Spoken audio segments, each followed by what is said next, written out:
preparados para el taller del día de hoy. Hoy hablaremos acerca de la mayordomía cristiana, ¿no? Bueno, vamos a comenzar para no demorar más tiempo.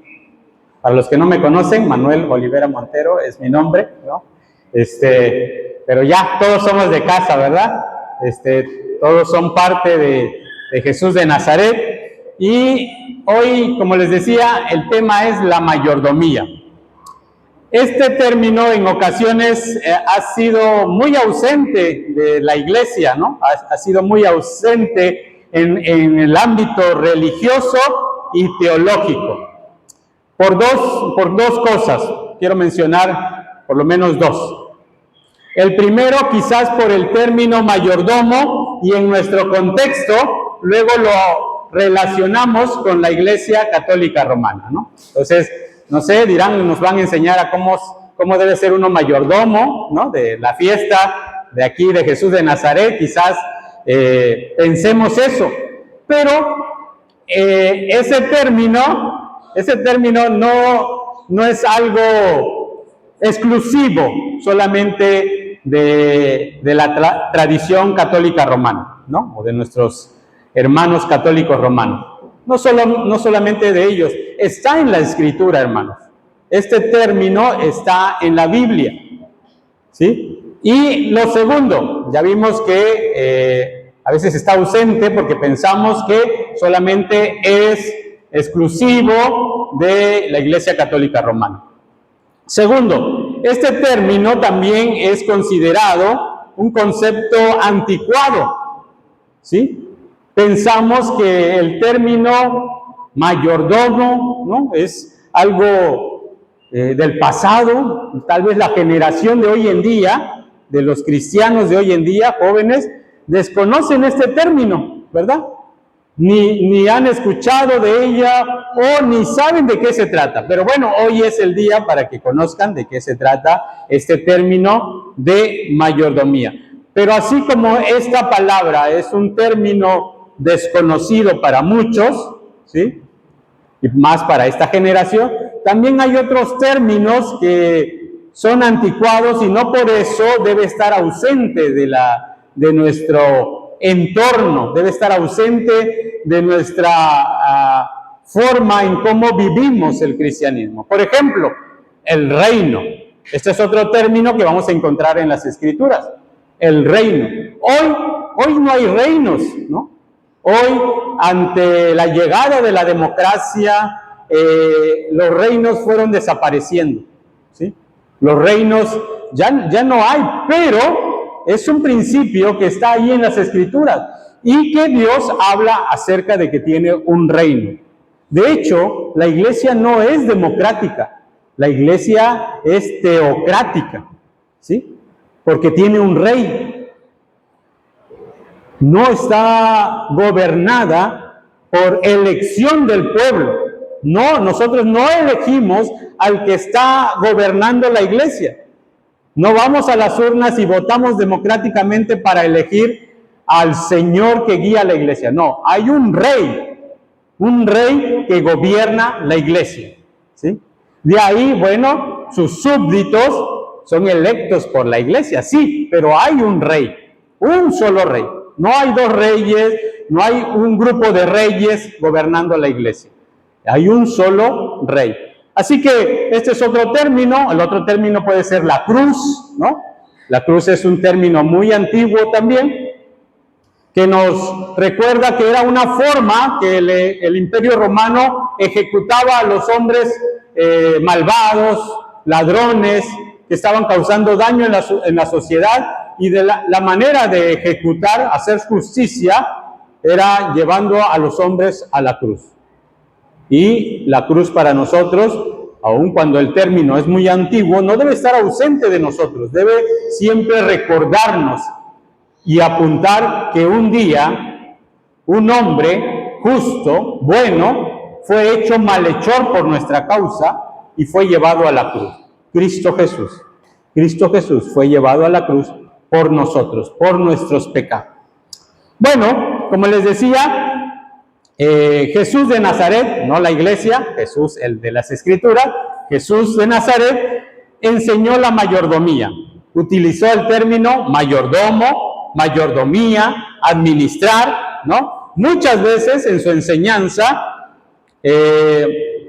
lo hizo con el propósito de enfatizar el privilegio y la responsabilidad que hay en la relación de Dios con el hombre, ¿sí?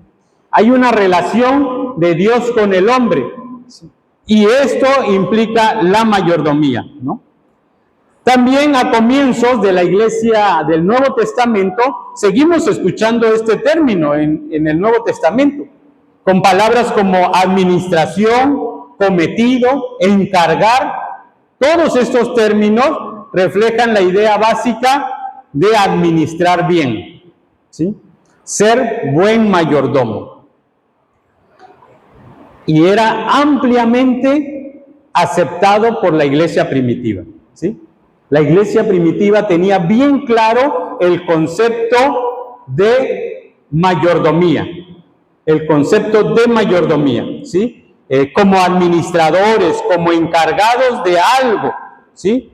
Y bueno, encargados en el reino de Cristo, ¿sí? La iglesia de Corinto, por ejemplo, va a decir el apóstol Pablo, les escribe y les va a decir: así pues tengamos a los hombres por servidores de Cristo, ¿sí? Y administradores de los misterios de Dios. Ahora pues se requiere que los administradores o los mayordomos sean hallados ¿qué? Fieles, ¿no? Entonces, la iglesia del primer siglo tenía claro que habían administradores en el reino de Dios, habían mayordomos en el reino de Dios, ¿sí? Que administraban todos los misterios de Dios. Bueno, vamos a ver tres principios que quiero que conozcamos acerca del significado de la mayordomía cristiana. Primero, en primer lugar, el término implica la existencia de un dueño o propietario. Si hay mayordomo, si hay un mayordomo, eso quiere decir que hay un dueño, un propietario. Si en una empresa hay un administrador, eso quiere decir que hay un dueño de esa empresa. ¿El administrador es dueño? No. Administra los bienes de esa empresa, administran los bienes de ese dueño, de ese propietario. Entonces, de principio, la mayordomía nos va a enseñar de que hay un propietario, un dueño, ¿sí? Un dueño. Por ejemplo, en la administración eclesiástica, he escuchado que los pastores, dice, terminan siendo asalariados, dicen, ¿no? Como simples trabajadores. Bueno, es que la idea en las Escrituras va a decir que hay un solo dueño del rebaño, ¿sí? El Señor Jesús va a decir que cuando el trabajador que cuida el rebaño ve venir el lobo, dice que lo deja y lo abandona, ¿no? Porque es el trabajador, no así el dueño que sale al frente y defiende lo suyo, ¿verdad? Así que nosotros, aun cuando estemos al frente de una iglesia, no somos el dueño, ¿sí? Hay un solo dueño, hay un solo propietario de la iglesia, hay un solo propietario del rebaño y es Cristo Jesús, ¿no? Entonces, este principio va a quedar bien claro en las Escrituras. Con el pasaje que iniciamos hace un momento, o el Salmo 24 que leía nuestro hermano Rubén, 500 años antes que Jesús viniera y que hablara del reino y que hablara de mayordomía, va a decir: de Jehová es la tierra y su plenitud, el mundo y los que en él habitan.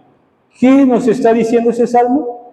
Que Él es el dueño, que Él es el propietario, de todo, incluso los que en él habitan. Para la iglesia primitiva también estaba bien claro este concepto de mayordomía, porque vamos a encontrar en Hechos capítulo 4, versículo 32, escuchar a los discípulos esta idea. Ninguno decía ser suyo propio nada de lo que poseía. ¿Entienden el concepto? Dice que ellos pensaban, la iglesia del primer siglo, los primeros cristianos, ninguno decía ser suyo propio nada de lo que poseía. Terreno, casa, ¿sí? Familia, hijos, todo lo que poseía. Ese hombre tenía bien claro el concepto que lo que él poseía, nada era suyo. Había un dueño de todo lo que él poseía. Lo segundo en estos principios que quiero que veamos es que si se da por sentado que hay un dueño, ¿sí?, de todas las cosas, entonces el hombre es administrador o mayordomo de todo lo que es él, lo que tiene, lo que puede llegar a ser o tener. ¿Sí? Si ya tenemos claro el concepto que en mayordomía hay un dueño, entonces nosotros, los seres humanos, ¿qué somos? Administradores o mayordomos de todo nuestro ser, o sea, de este cuerpo físico, ¿sí? Hablando materialmente o espiritualmente, tenemos que cuidar, ¿sí?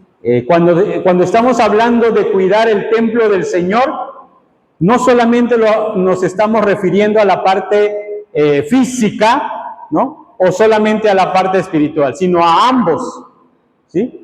Cuidamos este cuerpo físico, ¿sí? Tenemos que cuidarlo, pero también la parte espiritual. Y la parte espiritual implica o tiene que ver con nuestras emociones, ¿verdad? Tiene que ver nuestro carácter, con todo eso. Entonces, en suma, el hombre es mayordomo. No queremos decir simplemente que el hombre debería ser mayordomo, ¿sí? Queremos decir que el hombre, él es un mayordomo por naturaleza misma del universo del que él forma parte. Salmo nuevamente 24. De Jehová es la tierra y su plenitud, el mundo y los que en él habitan. Como nosotros somos mayordomos y habitamos en este planeta, en esta tierra que Dios creó y que Él es dueño, ¿sí? Por naturaleza, por la misma creación, ¿sí? Somos mayordomos, no somos el dueño, no lo creamos nosotros, no hicimos esta creación, nos la encargaron para que la administremos y inclusive nuestra vida física o espiritualmente hablamos. Tercer principio. El tercer principio incluye lo siguiente: la mayordomía ve como necesidad, ¿sí? O ve como algo principal, ¿sí? Que el mayordomo un día tenga que rendir cuenta. El mayordomo o administrador un día tiene que rendir cuenta. De los que estamos aquí trabajando, los que estamos aquí reunidos y trabajan, ¿quiénes son propietarios, dueños de su propio negocio o, no sé, emprendimiento, ¿no? ¿Quiénes son propietarios? Ever, ¿quiénes más? Hermana Lupita, ¿quiénes más? Hermana Mariana, ¿Son los únicos que son propietarios? ¿Todos los demás son trabajadores? ¿Sí? Bueno, los que son trabajadores, hay momentos en que les piden cuenta, ¿no? Tienen que rendir un informe, ¿no? El informe del mes, viene, no sé, supervisión, ¿no? Y hay que entregar reportes, ¿no? Tienes que hacerlo porque eres el trabajador y estás a cargo de un área, ¿no? No sé, donde te hayan encargado y tienes que rendir cuenta de ello. ¿Es así? ¿Sí? Ok. Los dueños. No sé, yo supongo que llega un momento en que tienen que evaluar y quitar cuenta, ¿no?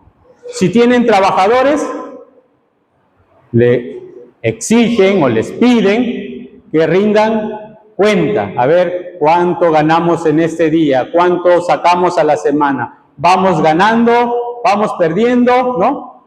Pero aún, tú como dueño, aún de tu propio negocio, tienes que evaluar, ¿verdad? Y ver si estoy ganando. Porque un mayordomo o un administrador está puesto para enriquecer al dueño o propietario del negocio. O te contratan para llevar a la quiebra el negocio. ¿Para qué? ¿Por qué te contratan? Para que la empresa crezca, que ahí donde tú sabes y tienes esa habilidad o tienes esa profesión, te contrataron para que saques adelante esa área y a la empresa le vaya bien y que el dueño gane, ¿no? Si no está ganando, si no está rindiendo cuenta, si tu área está yendo de mal, ¿qué sucede? Te despiden, ¿verdad? O por lo menos te llaman la atención, a ver, quiero que corrijas, que arregles esta parte, ¿verdad? Una llamada de atención, 2, pero ya después, gracias, pero no me estás rindiendo.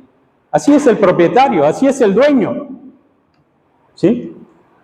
Entonces, el mayordomo tiene que tener presente que un día va a rendir cuenta. Y el Señor Jesús en sus parábolas dijo un día, ¿verdad? Aquel hombre que dejó bienes a sus mayordomos, a uno le puso 5 o 3 o 1, ¿sí? Y cuando regresó, dijo lo siguiente: da cuenta de tu mayordomía. Da cuenta de tu mayordomía. Así que no nos podemos quedar solamente en que hay un dueño y decimos, sí, yo sé que Dios es dueño de todo, incluso de mi vida, y que yo estoy para administrar, y solo quedarnos con esos 2 conceptos. El tercero es que un día vas a tener que rendir cuenta de lo que se te dio. Esos 3 conceptos son inseparables en la mayordomía. Hay un dueño, ¿sí? Hay un mayordomo y ese mayordomo un día va a rendir cuenta. A muchos tal vez nos asusta la historia, nos asusta esta idea, nos atemoriza que un día se nos pida cuenta. Pero al mayordomo que está cumpliendo, al administrador que está cumpliendo con enriquecer más al dueño, cuando venga la evaluación, cuando venga el momento de hacer cuenta, el mayordomo está tranquilo, ¿verdad? El mayordomo o el administrador no tiene miedo, al contrario, lo ve como un triunfo, porque el informe que voy a dar seguramente me va a elevar de puesto. Y todo mayordomo en el área cristiana, un día esperamos que se nos diga, buen siervo y fiel. En lo poco has sido fiel, en lo mucho te pondré. entra al gozo de tu Señor. Entonces, con esto terminamos esta primera parte, hermanos. ¿Cuál es el primer principio? La existencia de un dueño y propietario o propietario. Segundo concepto, el hombre es el administrador. Tú eres administrador o mayordomo. Yo soy administrador o mayordomo, ¿sí? De todo lo que Dios ha creado. Y tercero,